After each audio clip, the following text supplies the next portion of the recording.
अब बाजार में कुछ विशेष संकेत मिले हैं। अब बाजार को मुझे लगता है बहुत ही सावधानी से समझना चाहिए। देखिए, पहले हम स्मॉल टाइम फ्रेम पे जाते हैं।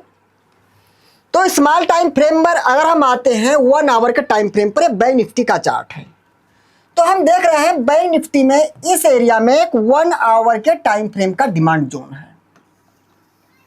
ये सभी की सभी हो गई बेस कैंडल, ये रैली और ये रैली, आरबीआर पैटर्न का ये एक डिमांड जोन है। तो चूंकि ये डिमांड में सिंगल लगाउट कैंडल है, इसलिए मैं डिजिटल लाइन ही इसकी मार्क करूंगा। अब आते हैं डेली टाइम फ्रेम पर। तो मतलब 54,900 के आसपास की एरिया एक आ रही है बैंक निफ्टी में। मतलब कह सकते हैं कि 54,900 के आसपास की एरिया जो है, अगर बैंक निफ्टी इस एरिया तक आती है तो हो सकता है यहां से थोड़ा ऊपर नीचे चलता है, सपोर्ट लेने की कोशिश करे, तो जिसका प्रभाव हमको स्टॉक्स पर भी पड़ सकता है। इस बात का विशेष ध्यान रखना है कि यह बहुत ही स्मॉल टाइम फ्रेम का डिमांड जोन है और स्ट्रक्चर बहुत अच्छा नहीं है, इसलिए इस पर बहुत ज़्यादा कॉन्फिडेंस नहीं है कितना अच्छा सपोर्ट ये बैंक निफ्टी को कर पाएगा।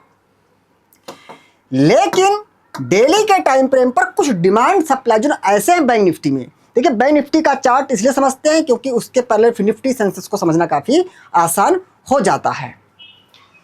अगर हम बैंक निफ्टी में देखते हैं डेली टाइम फ्रेम पर, तो इस एरिया में बेहतरीन, जी हाँ बेहतरीन डिमांड जोन मुझे लगता है, क्योंकि प्रॉपर एक ड्रॉप कैंडल है, उसके बाद बैक टू बैक 2 यहाँ पर लेगआउट कैंडलें आई हुई हैं। ये एक बेहतरीन डिमांड जोन बैंक निफ्टी ने यहाँ पर बना दिया है कि जब कभी भी अगर बैंक निफ्टी नीचे आती है तो सपोर्ट लेने के लिए उसने अपनी जगह बना लिया है। लेकिन ऊपर अगर जाते हैं तो ऊपर बैंक निफ्टी ने, वैसे अगर आप चाहे तो आप यहां से मार्क कर सकते हैं, लेकिन मैं टॉप ही मार्क करता हूं। बैंक निफ्टी ने यहां पर एक डेली के टाइम फ्रेम का सप्लाई जोन भी बना दिया है।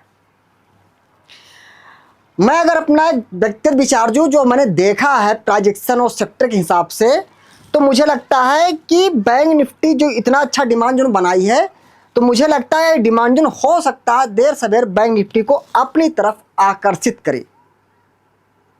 तो बैंक निफ्टी मुझे लगता है यहां पर आने की कोशिश करेगी। अब वो कर सकती है, ठीक है। अब ये सप्लाई जोन से आए या कहां से आए, ठीक है, न्यू सेलिंग आए क्या हो, बट ये डिमांड जोन यहां पर एक अच्छा सा है और ऊपर एक अच्छा सा सप्लाई जोन है। डेली के टाइम फ्रेम पर जो डिमांड जोन है उसकी रेंज कहां से है, 53,172 से लेकर 53,473 के बीच में है।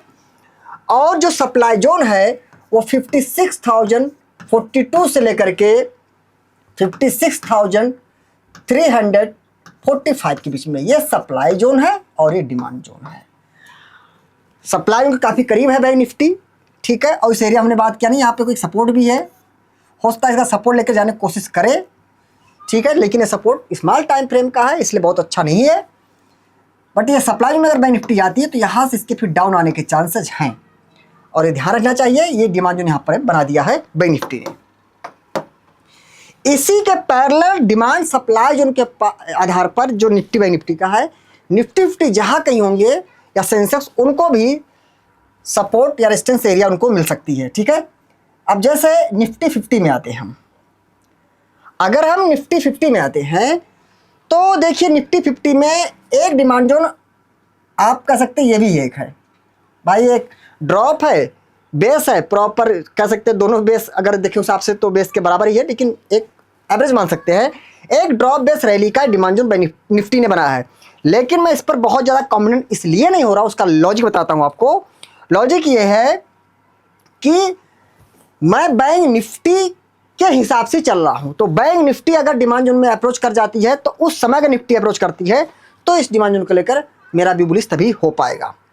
वैसे भी इग्नोर नहीं कर सकते हैं, ड्रॉप बेस रैली का ये डिमांड जोन यहाँ पर है, क्योंकि गैप अप कैंडल है तो ये एक लेगआउट कैंडल हुई। 23,598 से लेकर 23,719 के बीच में एक निफ्टी में डिमांड जोन है। अगर निफ्टी इन एरियाज में आती है तो यहाँ सपोर्ट लेने की थोड़ी कोशिश कर सकती है बैंक निफ्टी के पैरेलल, अगर डिमांड जोन यहाँ मिलता है तो, ठीक है। अगर हम ऊपर की बात करें तो देखिए ऊपर में बैक टू बैक निफ्टी में सप्लाई जोन है, एक सप्लाई जोन एरिया ये भी है, और एक सप्लाई जोन एरिया ये भी है।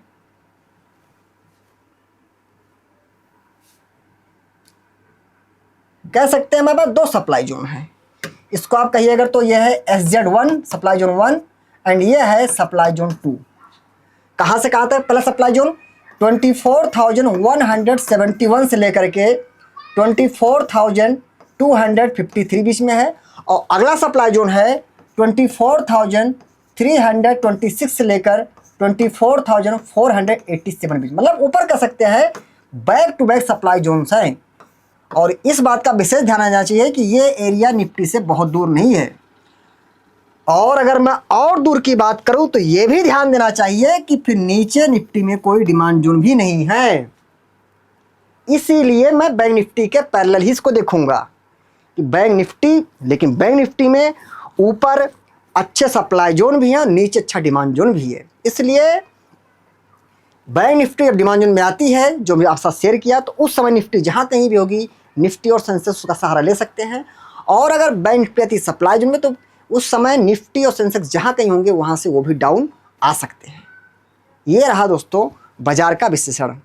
और दोस्तों आप सब में से बहुत से लोग हमें रेगुलर लगभग सभी वीडियोस में कमेंट करके अपना आशीर्वाद देते हैं, इसके लिए आप सभी को मैं दिल से धन्यवाद देता हूं।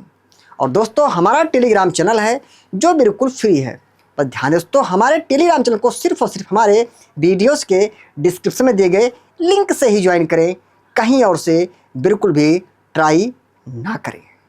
और हाँ दोस्तों खास बात ध्यान रखें, हमने यहाँ पर जो भी इंडेक्स एनालिसिस किया वो इन इंडेक्स में ट्रेडिंग करने के पर्पज से नहीं किया है। बाजार का व्यवहार कैसा रह सकता है उसको जानने के लिए हम इन इंडेक्स का एक मात्र सहारा लिए हैं। ध्यान रखें दोस्तों, शेयर मार्केट भारी भरकम जोखिम पे आधारित है, इसलिए शेयर मार्केट में कोई भी पोजीशन बनाने से पहले आप अपनी खुद की एनालिसिस और अपने फाइनेंशियल एडवाइजर से जरूर सलाह लें और टिप्स की दुनिया से रहें कई लाख किलोमीटर दूर। Thank you. जय हिंद, जय भारत।